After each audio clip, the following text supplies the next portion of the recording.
One cannot truly know the magnificence of one's light until one has dealt with the darkness of one's shadows. Is part of the integration process I had embarked on my journey to transformation and selfhood.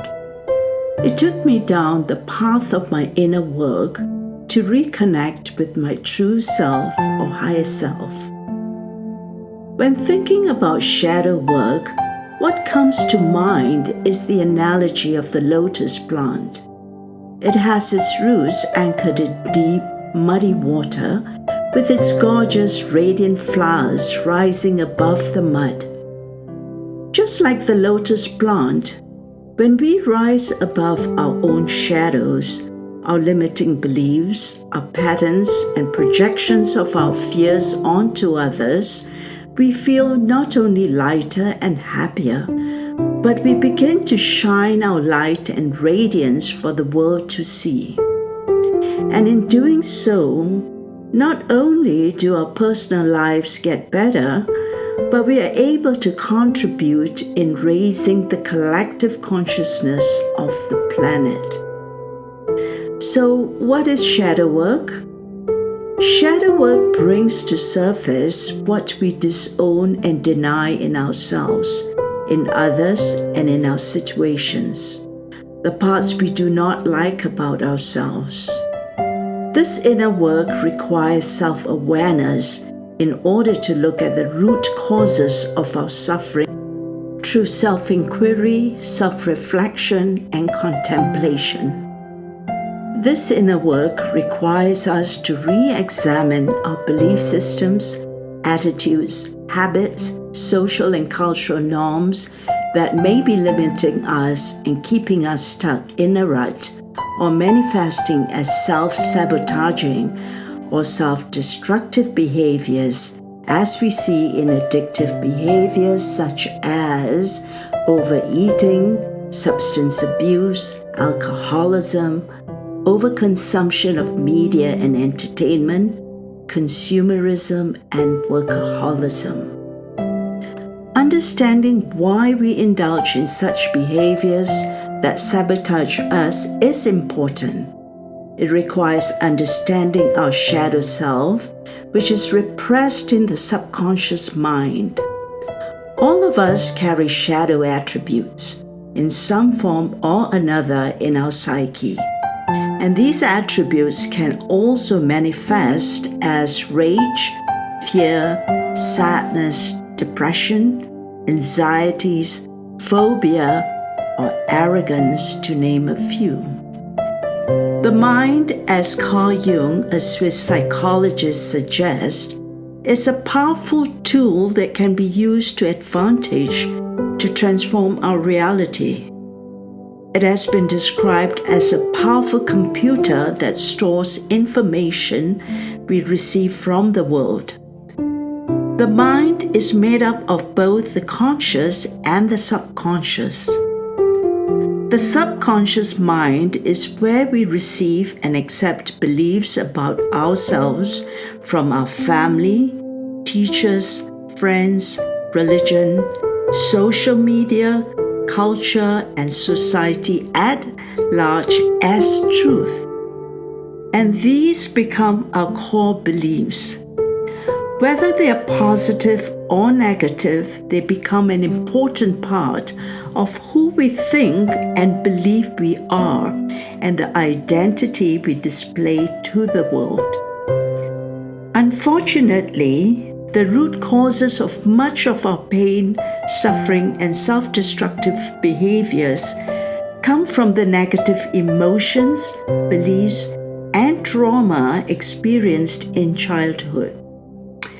They inevitably influence our perceptions, behaviors, our choices, and how we respond to life. Awareness is the key to shadow work. It involves dealing with the shadow self, which is the rejected and unacknowledged parts of us that we repress in our conscious mind because we fear we will be judged, rejected, or denied love and acceptance by our loved ones and society. The shadow self includes qualities, emotions, and behaviors that are often not accepted by society, like rage, anger, resentment, arrogance, fear, greed, sadness, depression, jealousy, and the many different forms of addictions and self-destructive behaviors. Often people repress or deny these aspects in them and put on a social mask to fit in with societal norms. How many of us, for instance, put on a smile even when we are feeling enraged, sad, or disappointed?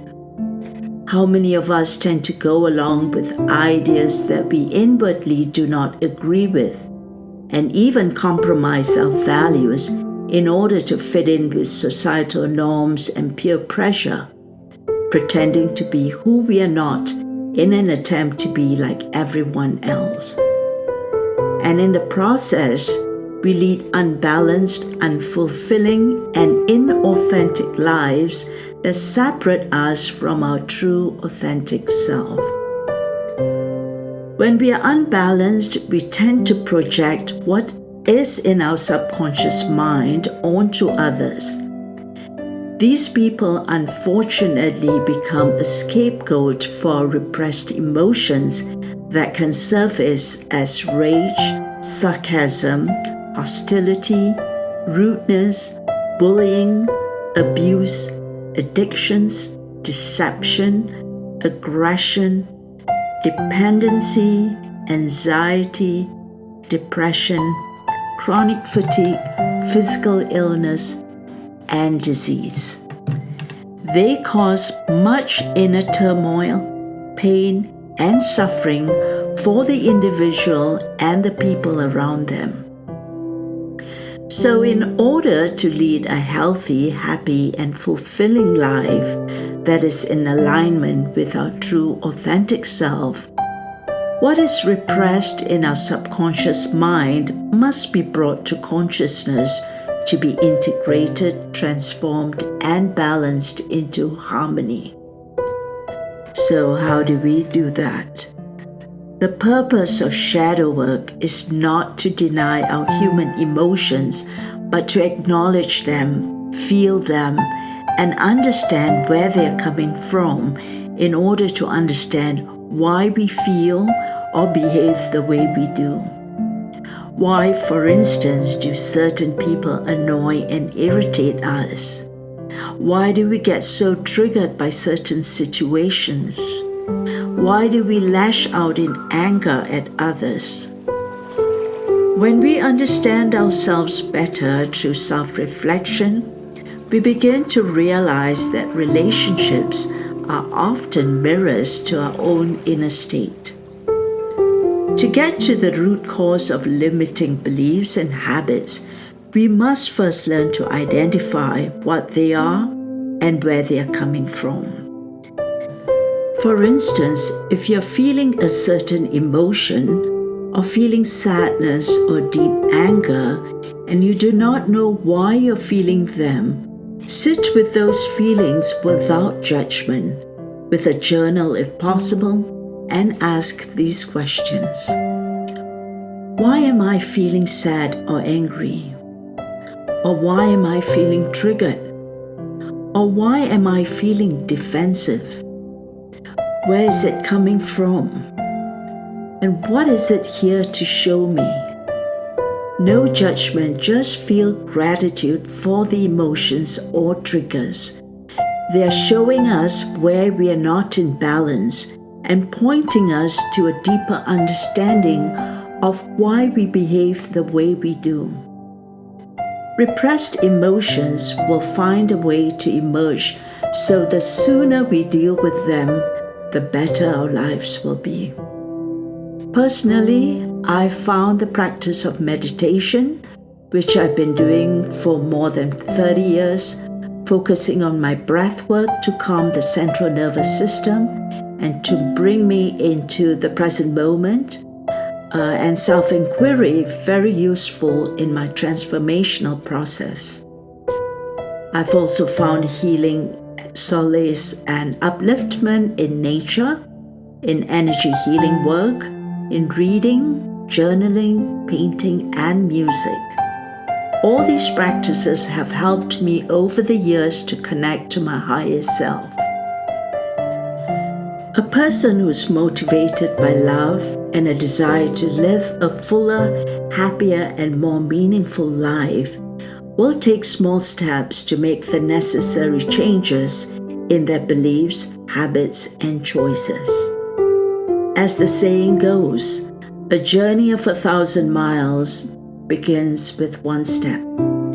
Every step you take towards loving yourself, respecting yourself, caring for yourself will yield benefits beyond measures. It will bring you more peace, happiness, health, and abundance. For more on shadow work, you can read my book, Shadow to Light, available on Amazon.